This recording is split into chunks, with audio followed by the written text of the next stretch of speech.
What's going on, Squirrel Squad? It's your boy, the Squirrel. It's Monday. I'm back. I miss St. George's Day. Truth be told, my wife was gone for a couple days. This is me and all the kids. Noah just got back from a 50-mile hike, a 7-day journey. That was pretty awesome. I went and picked him up. Our kids at practices and games, and my mom came over. It was pretty cool. We had a good time.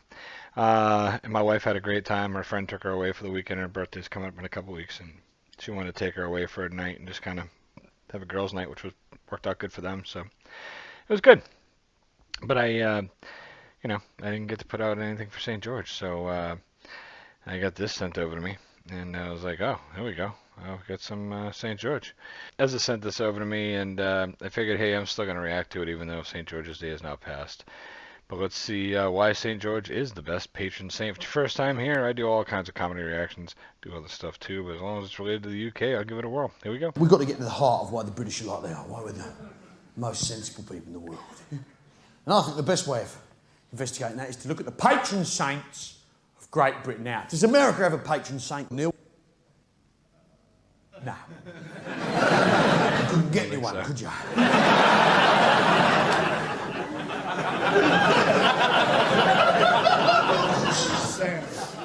No, because there's many saints in the British Isles, mate. If you want to understand the people of the British Isles, look at their saints. Now, we got any jocks in tonight? Any jocks in? Yeah. Come on, let's hear it for Scotland. Come on. Yeah. Fantastic. We got any Welsh in? Yeah. Spread out across the hills. Do we have any Irish in tonight? Yeah. Oh, fantastic. Quite a few. Safety numbers, of course, with the Irish. It's when there's one on his own you have to panic, innit?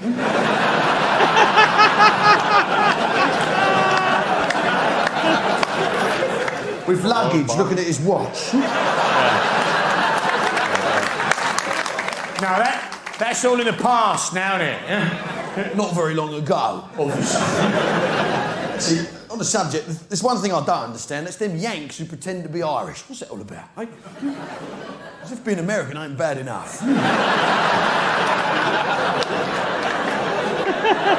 look at the saints. Look at the Scots saint, eh? St Andrew, canny Scotsman. Absolutely. Invents golf, sets up a hotel on the proceeds.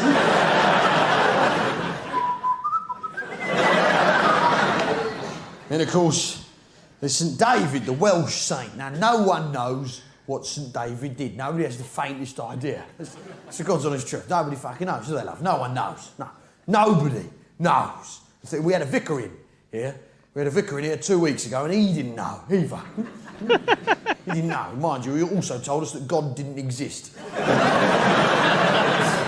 He's retired, so he's allowed to tell you that. It's a job like any other. Now, the point is this.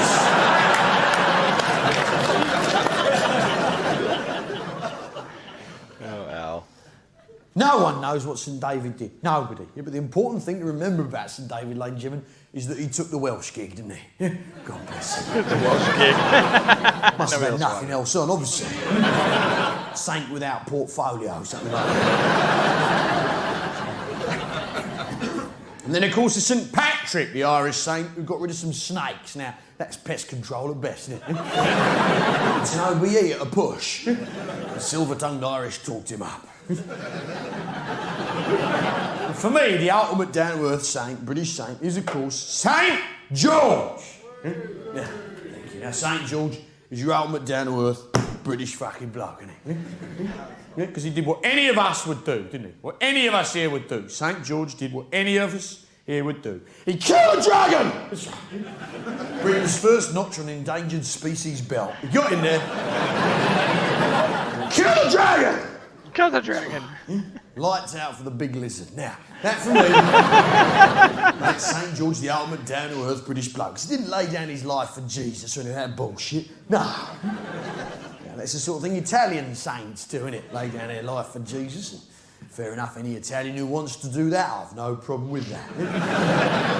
Any Italian just wants to lay down his life in any general situations. It'd be a turn-up, let's face it. Folded early 43. Now. Oh my gosh.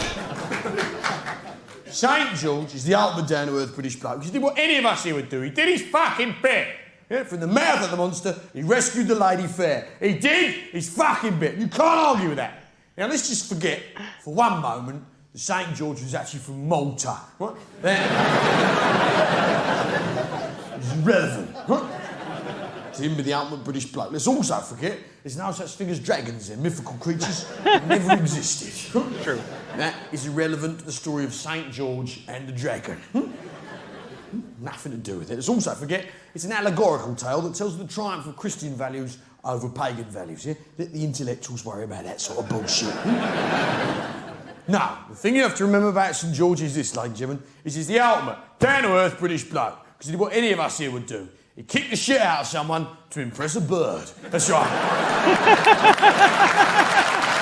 And he did it while he was on holiday in the Mediterranean. That's right. Oh boy, everybody always sounds so different in what they did in life when Al is involved. Good old Al Murray gave us his take on St. George, and yeah, you know, he beat the big lizard. He killed the fucking dragon. Oh boy, it's always refreshing to react to a little Al Murray. You know, every once in a while a piece comes sliding across. I'm like, yeah, Al. All right, I'm in. I'm always in. I'm always in with Al. You know, when it's time. Yep. Enough of that. Hey, listen, I hope you guys enjoyed this piece. I hope you all had a great St. George's Day. And I'll catch you very soon. You guys be good. Take care of each other. Take care of yourselves. Squirrel out.